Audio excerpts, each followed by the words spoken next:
All right, so in this video we're going over page 3 of the term 2 review, finding all approximate solutions to this equation. So approximate means we're going to need to use our calculator at some point, which means we're also going to have to draw a diagram. So as I look at this equation, the first thing that jumps out to me is that we have tangent and cosine, which means we've got two different trig functions. So we're probably going to try to factor this. So before we factor, it needs to be equal to 0. So 2 tangent x cosine x minus cosine equals 0. And the only way I can factor this is by taking out a GCF. So take out a cosine. And that leaves me with 2 tan x minus 1 equals 0. Then from here, we use the zero product property, set cosine x equal to 0. And then 2 tan x minus 1 equals 0. So 2 tangent x equals 1. Tangent x equals 1/2. Now, cosine x equals 0. Where do we have a cosine or an x value of 0? That's going to occur at two angles. Let's see, it wants it in degrees.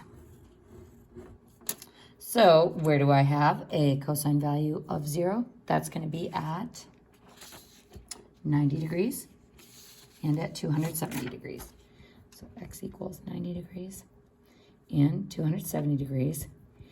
But since it wants all approximate solutions and we aren't given an interval, we're also going to need to add 2 pi, or sorry, not 2 pi k, plus 360k to both of these, which means making sure that you define k to be equal to the set of the integers. So anytime you use k, you have to define what k is.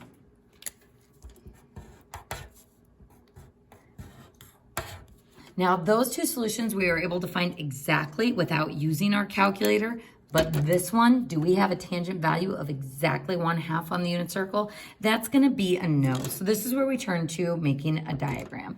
So what we want to think about is, where do we have positive tangent values? So when is y over x positive?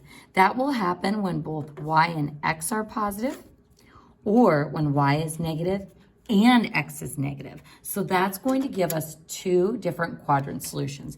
X and y are both positive in quadrant 1, and x and y are both negative in quadrant 3.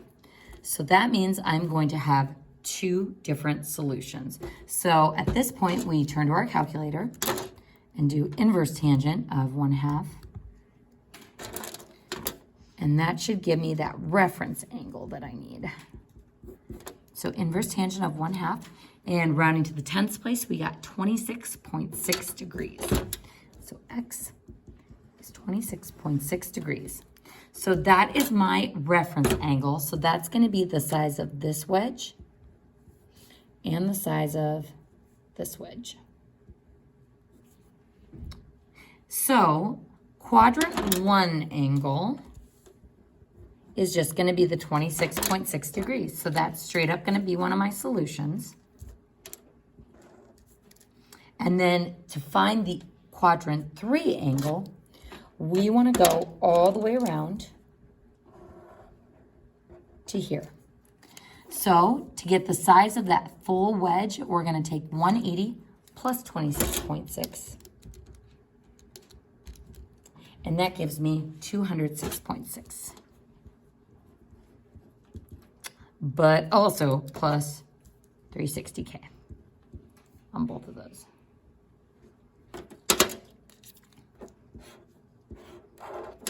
So that is how we find all of the solutions. So two different trig functions usually means you're going to try to factor it. If it's sine and cosine, maybe you can use a Pythagorean identity if it's sine squared and cosine squared. Then make sure you're reading the directions for your units. And then if you're going to need those coterminal solutions as well. So 360k. And that concludes problem C.